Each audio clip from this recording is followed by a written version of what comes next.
கடலூர் மாவட்டம் காட்டுமன்னார் கோவில் அருகே உறவினரை கொலை செய்தவர்கள் மீது நடவடிக்கை எடுக்கவில்லை என கூறி சாலை மறியலில் ஈடுபட்டு வரக்கூடிய காட்சிகளை நாம் பார்த்துக் கொண்டிருக்கிறோம். காதல் விவகாரத்தில் மகனை அடிக்க வந்தவர்களை தந்தை தடுத்தபோது தவறி விழுந்து ஒருவர் உயிரிழந்திருக்கிறார்.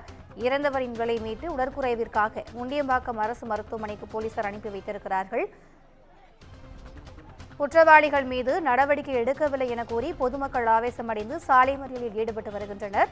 கூடுதல் விவரங்களை எமது செய்தியாளர் பொய்யாமொழி வழங்க கேட்கலாம். வணக்கம் பொய்யாமொழி, உறவினர்களுடைய கோரிக்கை என்னவாக இருக்கிறது? கூடுதல் விவரங்கள். வணக்கம் மேடம். கடலூர் மாவட்டம் காட்டுமன்னார் கோயில் அருகே உள்ள வடக்கு கொளக்குடி கிராமத்தை சேர்ந்தவர் கருணாகரன். இவர் மகன் அதே பகுதியில வசித்து வராரு. இந்த நிலையில அவரது மகனுக்கும் அதே தெருவை சேர்ந்த ஒருவருக்கும் முன்னுற காரணமாக தகராறு ஏற்பட்டு வருது. இந்த நிலையில பாத்தீங்கன்னா நேற்று அந்த அதே பகுதியை சேர்ந்த இளைஞர்கள் ஒன்று திரண்டு காட்டுமன்னார் கோயில் அருகே உள்ள கொளக்குடி கிராமத்துக்கு வராங்க. இந்த நிலையில அந்த இடத்துல பாத்தீங்கன்னா கைகலப்பு ஏற்படுது. பக்கத்துல உள்ள கருணாகரன் மகனுக்கு ஏதோ பிரச்சனை நடக்கிறதாக கூறி பக்கத்துல அந்த சம்பவத்தை தடுத்து விட வராரு. இந்த நிலையில பாத்தீங்கன்னா அங்க உள்ளவர்கள் எதிர்த்தரப்பினர் கருணாகரன் மீது தாக்குதல் ஏற்படுத்துறாங்க.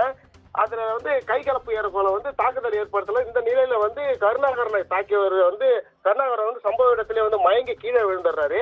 அந்த இடத்துல பாத்தீங்கன்னா அங்க உள்ள அருகில் உள்ளவர்கள் காட்டுமன்னார் கோயில் அரசு மருத்துவமனைக்கு அவர் அனுப்பி வைக்கிறாங்க. அங்க அவரை பரிசோதனை டாக்டர் அவர் ஏற்கனவே உயிரிழந்ததாக தெரிவிக்கிறார்.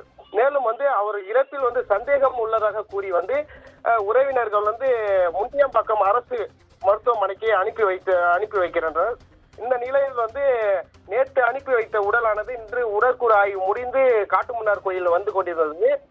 இதுல பாத்தீங்கன்னா அந்த உறவினர்கள் ஒன்று கூடி தாக்கியோர் மீது நடவடிக்கை எடுக்க கோரி காட்டுமன்னார் கோயில் சிதம்பரம் சாலையில அரை மணி நேரத்துக்கு மேல சாலை மறியலில் ஈடுபட்டனர்.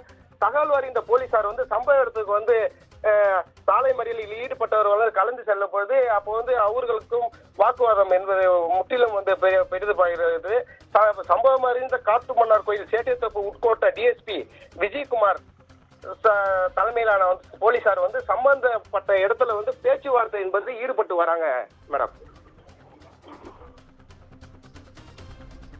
கூடுதல் விவரங்களுக்கு நன்றி பொய்யாமொழி.